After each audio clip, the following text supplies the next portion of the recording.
Wait, the monster's going to cruiserweight without fighting the winner of Beterbiev or Bivol? Nigga, you's a bitch! If I tell you I'm good, probably you will say I'm boasting. But if I tell you I'm no good, you know one line. Yo, what's good, Boxing Talk family? It's your boy, Dr. Boxing Talk, back for another YouTube video. Banger, man. Yes, sir. Yes, man. I don't know what time it is. The doctor's in the house, man. So check this out. We have just seen news, received news, that David Benavidez is planning to go to cruiserweight after he's done with David Morrell. If he wins, right? You know, which I think is still a tall task. You know, that's a big proposition, you know, because David Morrell is a very strong, formidable fighter, right? And a lot of people have this fight as a 50-50. I'm slightly leaning towards David Benavidez, but it's not a shoo-in, man. I think David Morrell has a strong chance to beat the monster. Like I said, this is a great fight. Shout out to both men for having this fight. That's why we love it so much as a boxing fan, right? However, you know, I thought it was kind of disturbing, a little troublesome, that David Benavidez is already exploring a potential shift again to cruiserweight. Now, obviously, this is a contingency plan, right? Let's be very clear. I was joking in the intro a little bit, but the truth be told is that he is thinking about going to cruiserweight if he beats Morrell and if he cannot immediately get a crack at the Dimitri Bivol or Beterbiev winner, right? And obviously, that means that if Bivol wins, most likely we'll get a rubber match between Bivol and Beterbiev for another undisputed, you know, light heavyweight matchup, you know, which would be great for the cards. You know, I think everybody would love that. But let's say that happens, or let's say that doesn't happen if Beterbiev wins, then I'm sure Benavidez will want to utilize his ability to go have that fight, right? And Big Turk already said that, hey man, you know, he's going to get the winner, right, of Beterbiev and Bivol, which also means that maybe regardless of the winner, Benavidez could get a shot at Beterbiev and Bivol. But on one you know, from one perspective, I do kind of agree with him, right? Because he doesn't want to be in the same position that he was at 168, waiting on the guy to give him a chance to fight. You know, at 168, it was Canelo.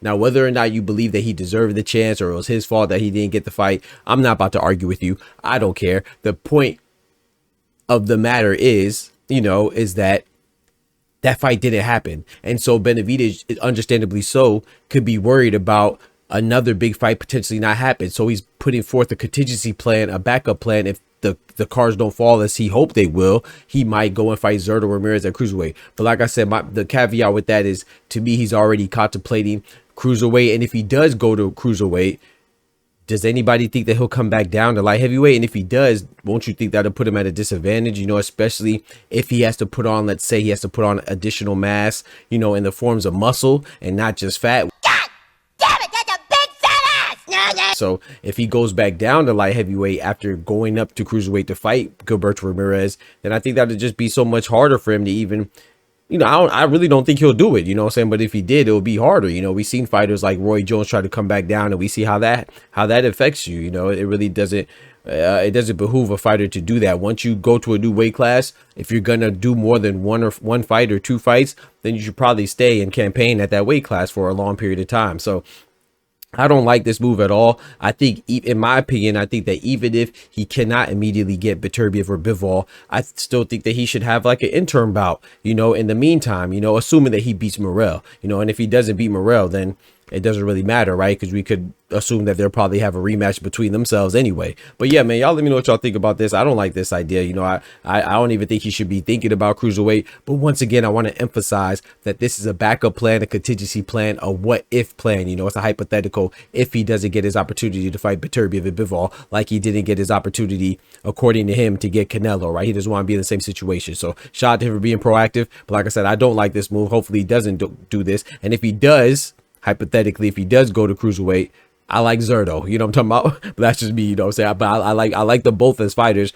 but I would be leaning towards ZURDO to win that matchup at cruiserweight, man. Y'all let me know what y'all think about that in the comments. Don't forget to smack that like button, but most importantly, remember, with God, we can do anything. Without God, we're nothing. The doctor's out. Peace. From the hood to college, both worlds they had to meet. 6 degrees between us, so cold, we're about to freeze. But we're Florida boys, hot takes, we bring the heat. We're moving the culture, the engineers to the streets.